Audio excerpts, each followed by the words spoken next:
Praise lord. దేవుని నామానికి మహిమ కలుగును గాక. ప్రియమైన దేవుని బిడ్డలారా, ఈ ఉదయకాల సమయంలో అనుదిన వాగ్దాని కార్యక్రమం ద్వారా ఈ విధముగా మిమ్మల్ని కలుసుకున్నటకు దేవుడు నాకు అనుగ్రహించిన ఈ గొప్ప భాగ్యాన్ని బట్టి ముందుగా దేవాతి దేవునికి కృతజ్ఞతాస్తుతులు చెల్లించి ఉన్నాను. అదేవిధంగా ఈ అనుదిన వాగ్దాన కార్యక్రమాన్ని వీక్షించున్న ఆత్మీయులకు మీ అందరికీ ప్రభువైన యేసుక్రీస్తు నామంలో శుభాభివందనాలు తెలియజేస్తూ ఉన్నాను. ప్రియమైన దేవుని బిడ్డలారా, మీ అందరి కొరకు మేము ప్రార్థిస్తూ ఉన్నాం. మా కొరకు, మా పరిచయ కొరకు మీ ప్రార్థనలో జ్ఞాపకం చేసుకునవలసిందిగా ప్రభువైన యేసుక్రీస్తు నామంలో మీ అందరినీ కోరుచూ ఉన్నాను. ప్రియమైన దేవుని బిడ్డలారా, ఈ దినము ప్రభు మీకు ఇచ్చే వాగ్దానము యెషయా గ్రంథం 60వ అధ్యాయం 20వ వచనంలో ఉన్నది. ఆ వాగ్దాన వచనాన్ని నేను మీ కొరకు చదువుచూ ఉన్నాను. ప్రార్థనాపూర్వకంగా ఆలకించవలసిందిగా ప్రభువైన యేసుక్రీస్తు నామంలో మీ అందరినీ కోరుచూ ఉన్నాను. ఆ వాగ్దాన వచనము ఈ విధంగా రాయబడి ఉన్నది. నీ సూర్యుడికను అస్తమింపడు, నీ చంద్రుడు క్షీణింపడు, యెహోవాయే నీకు నిత్యమైన వెలుగుగా ఉండును, నీ దుఃఖ దినములు సమాప్తములగును. హల్లెలూయా, హల్లెలూయా. ప్రియమైన దేవుని బిడ్డలారా, ఈ వాగ్దానమును దేవుడు ఆనాడు యెషయా ప్రవక్త ద్వారా ఇశ్రాయేలు ప్రజలకు ఇచ్చిన వాగ్దానంగా దేవుని వాక్యంలో మనం చూస్తూ ఉంటాం. అయితే సందర్భాన్ని మనం జ్ఞాపకం చేసుకున్నట్లయితే యెషయా గ్రంథం 60వ అధ్యాయంలో ఇశ్రాయేళ్ల పునరుద్ధరణ గురించి, అదేవిధంగా మెస్సియా రాజ్యం గురించి మనకి ప్రవచన సంబంధమైన వాగ్దానాలు కనబడుతూ ఉంటాయి. ప్రియమైన దేవుని బిడ్డలారా, అయితే ఇశ్రాయేలు పునరుద్ధరణ గురించి మనం చూస్తూ ఉన్నప్పుడు బబులోన్లో వారి బందీకాలం ముగిసిన తరువాత దేవుడు తన ప్రజలను సియోనుకు తిరిగి తీసుకుని వస్తానని దేవుడు చేసిన వాగ్దానములు 60వ అధ్యాయంలో మనకు కనబడుతూ ఉంటాయి. అయితే భౌతికంగా ఇది యూదులు యెరూషలేముకు తిరిగి వచ్చి వారి దేశంలో వారు స్థిరపడి ఆయన ఆలయాన్ని పునరుద్ధరించిన సమయాన్ని సూచించవచ్చు. ఆధ్యాత్మికంగా మనం చూస్తే ఇది భవిష్యత్తులో దేవుని రాజ్యంలో కలిగే శాశ్వత శాంతిని, మహిమ సంబంధమైన స్థితిని సూచిస్తూ ఉంది. హల్లెలూయా, హల్లెలూయా. అంతేకాకుండా ప్రియమైన దేవుని బిడ్డలారా, అక్కడ వాగ్దానంలో మనం చూస్తే నీ సూర్యుడికను అస్తమింపడు, నీ చంద్రుడు క్షీణింపడు అని మనం చూస్తూ ఉన్నాం. దీని అర్థం ఏంటంటే ఇది దేవుని నిత్య సన్నిధి, సాన్నిధ్యము మరియు ఆత్మీయ వెలుగును సూచిస్తూ ఉంది. ఈ విషయాలు ప్రకటన గ్రంథం 21వ అధ్యాయం 23 నుండి 25 వరకు రాయబడిన వాక్య వచనాల్లో మనం చూస్తూ ఉంటాం. అంతేకాకుండా ప్రియమైన దేవుని బిడ్డలారా, ఇంకా దీని అర్థాన్ని ఇంకా మనం వివరంగా చూస్తే, ప్రియమైన దేవుని బిడ్డలారా, వివరంగా మనం తెలుసుకుంటే దీని అర్థం ఏంటంటే అంధకారం అంటే పాపము, దుఃఖము, భయము అనేవి ఇంక ఉండవు. ఎందుకంటే దేవుడే స్వయంగా తన ప్రజలకు వెలుగుగా ఉంటాడనేది ఇక్కడ మనకు కనబడుతుంది. ప్రియమైన దేవుని బిడ్డలారా, హల్లెలూయా, హల్లెలూయా.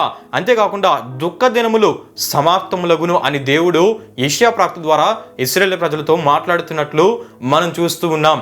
అంటే ప్రియమైన దేవుని బిడ్డలారా, గతంలో ఇశ్రాయేలు ప్రజలు అనేక కష్టాలు, బంధకాలు, యుద్ధాలు, అవమానాలు వారు అనుభవించారు. అయితే దేవుడు వారితో మాట్లాడుతూ అంటున్నాడు, ఇక వారి కష్టాలు ముగుస్తాయని, భవిష్యత్తులో వారు దేవుని మహిమ సంబంధమైన రాజ్యంలో శాశ్వత ఆనందంలో నివసిస్తారని దేవుడు వాగ్దానం ఇచ్చినట్లు మనం చూస్తూ ఉన్నాం. హల్లెలూయా, హల్లెలూయా. అయితే ప్రియమైన దేవుని బిడ్డలారా, ఈ ప్రవచన సంబంధమైన ఈ వాగ్దానము యేసు ప్రభువారి రెండవ రాకలో ఆయన మహిమ సంబంధమైన రాజ్యంలో నెరవేర్చబడే వాగ్దానములై ఉన్నాయి, నెరవేర్చబడే వాగ్దానములై ఉన్నాయి. హల్లెలూయా, హల్లెలూయా. అయితే ప్రియమైన దేవుని బిడ్డలారా, ఈ వాగ్దానంలో నుండి మనము ధ్యానం చేసుకుని పోవచ్చున్న వాగ్దాన భాగము నీ దుఃఖ దినములు సమాప్తములగును అని వాగ్దాన భాగాన్ని ఈ దిన వాగ్దానంగా మనం ధ్యానం చేసుకోవచ్చు ఉన్నాం. ప్రియమైన దేవుని బిడ్డలారా, ఇశ్రాయేలు ప్రజలకు దుఃఖ దినములు అంటే బబులోన్లోని వారి బందీకాలం, బానిసత్వాన్ని వారు అనుభవించారు. యుద్ధాలు, అవమానాలు, నష్టాలు, వేదన అనుభవించారు. ఇవి దుఃఖ దినాలు. ప్రియమైన దేవుని బిడ్డలారా, అయితే మన జీవితాల్లో కూడా కొన్ని దుఃఖ దినాలు ఉంటూ ఉంటాయి. అవి ఎటువంటివంటే బాధలతో కూడిన దినాలు, అనారోగ్యాలతో కూడిన దినాలు, దీర్ఘకాల వ్యాధులతో కూడిన దినాలు, ఆర్థిక ఇబ్బందులతో కూడిన దినాలు, కరువు పరిస్థితులు లాంటి దినాలు, కుటుంబ సమస్యలతో కూడిన దినాలు. అంటే ఇంట్లో, కుటుంబంలో సమాధానం లేని స్థితి గల దినాలు కొన్ని ఉంటూ ఉంటాయి. మానసిక నెమ్మది లేని దినాలు ఉంటూ ఉంటాయి. శోధన దినాలు ఉంటూ ఉంటాయి. ప్రతికూలమైన పరిస్థితులు గల దినాలు ఉంటూ ఉంటాయి. ప్రియమైన దేవుని బిడ్డలారా, అయితే దేవుడు ఈ వాగ్దానం ద్వారా ఆనాడు ఇశ్రాయేలు ప్రజలతో మాట్లాడుతూ తాత్కాలిక విడుదలే కాకుండా శాశ్వత పరిష్కారం ఇస్తానని, మీ దుఃఖ దినములు సమాప్తములగునని దేవుడు వాగ్దానం ఇచ్చినట్లు మనం చూస్తాం. హల్లెలూయా, హల్లెలూయా. అయితే ప్రియమైన దేవుని బిడ్డలారా, ఈ వాగ్దానము ఇశ్రాయేలు ప్రజల చరిత్రలో నెరవేర్పు జరిగినట్లు మనం చూస్తాం. ఎలా అంటే బబులోన్లో బందీకాలం వారిది ముగిసిన తరువాత వారు మళ్ళీ సియోనుకు వచ్చి దేవుని ఆలయాన్ని పునర్నిర్మించారు. ప్రియమైన దేవుని బిడ్డలారా, దేవుడు వారి దుఃఖ దినాలకు సమాప్తి కలుగు చేసి వారికి విడుదల అనుగ్రహించి శాంతిని దయచేసి సంతోషం అనుగ్రహించినట్లు దేవుని వాక్యంలో మనం చూస్తూ ఉంటాం. హల్లెలూయా, హల్లెలూయా. అంటే వాగ్దానం ఇచ్చిన దేవుడు నమ్మదగిన దేవుడు గనుక, వాగ్దానం ఇచ్చిన దేవుడు మాట తప్పని దేవుడు గనుక దేవుడు వాగ్దానం ఇచ్చాడు. దేవుడు వారి దుఃఖ దినములను సమాప్తి చేశాడు. ప్రియమైన దేవుని బిడ్డలారా, హల్లెలూయా, హల్లెలూయా. అయితే దేవుడి ఉదయకాల సమయంలో ఈ వాగ్దానం ద్వారా, ఈ వాగ్దానాన్ని వీక్షిస్తున్న నీతో కూడా దేవుడు మాట్లాడుతున్నాడు. నీ దుఃఖ దినములను ఆయన సమాప్తము చేసే దేవుడు, నీ దుఃఖ దినములకు సమాప్తమును కలుగు చేసే గొప్ప దేవుడై ఉన్నాడు. ప్రియమైన దేవుని బిడ్డలారా, దేవుని వాక్యంలో మనం చూస్తే యోధా రాజుని హిజ్కియా మరణకరమైన రోగంతో బాధపరచబడుతున్నప్పుడు అతని కన్నీటితో దేవునికి ప్రార్థించాడు. దేవుడు ఆయన కలిగి ఉన్న ఆ మరణకరమైన రోగం ద్వారా అనుభవిస్తున్న దుఃఖ దినములకు సమాప్తము కలుగు చేసి ఆయనను బాగు చేసి 15 సంవత్సరముల ఆయుష్ను పొడిగించడం ద్వారా దుఃఖమును పోగొట్టి సంతోషమును కలుగు చేసిన దేవునిగా దేవుని వాక్యంలో మనం చూస్తూ ఉంటాం. హల్లెలూయా, హల్లెలూయా. యోధా రాజు హిజ్కియా జీవితంలో మరణ భయాన్ని దేవుడు తొలగించాడు. రోగంతో కలిగే దుఃఖాన్ని దేవుడు దూరపరిచాడు. దుఃఖ దినములను దేవుడు దూరపరిచి దుఃఖ దినములకు సమాప్తిని కలుగు చేసి సంతోషమును హిజ్కియా జీవితంలో దేవుడు అనుగ్రహించినట్లు మనం చూస్తూ ఉంటాం. హల్లెలూయా, హల్లెలూయా.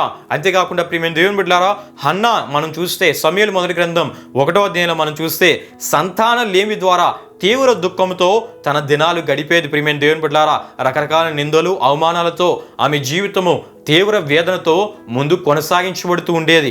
అయితే అటువంటి పరిస్థితుల్లో ఆమె దేవుని యొద్ద కన్నీటితో ప్రార్థించినప్పుడు, దేవుని యొద్ద బిడ్డ కొరకు ప్రార్థించినప్పుడు దేవుడు సమూయేలుని దేవుడు అనుగ్రహించి ఆమె దుఃఖ దినములకు సమాప్తిని కలుగజేసి హృదయంలో ఆమెకి ఎంతో అద్భుతమైన మహా సంతోషమును కలుగజేసిన దేవునిగా దేవుని వాక్యంలో మనం చూస్తూ ఉంటాం. హల్లెలూయా, హల్లెలూయా.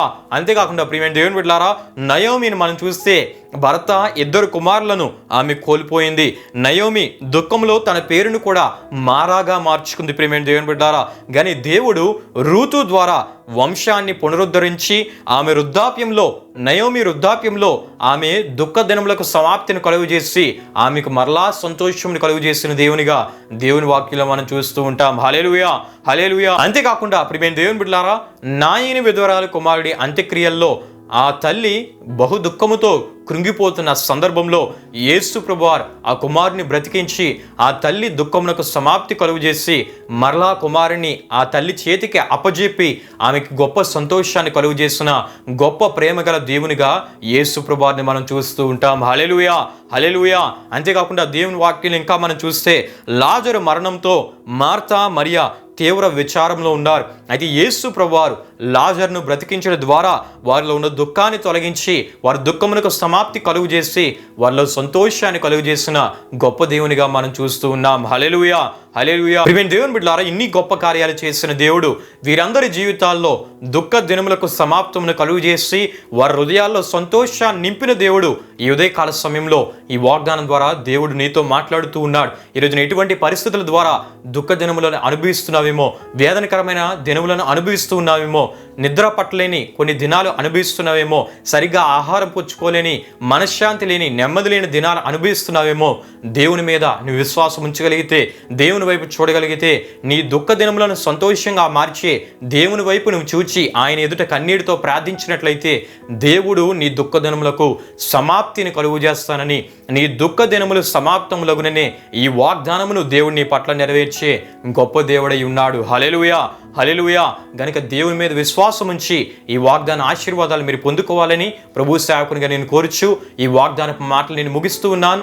ఈ వాగ్దాన కార్యక్రమాన్ని ముగింపు ప్రార్థనతో మనం ముగించుకుందాం, ప్రార్థన చేసుకుందాం.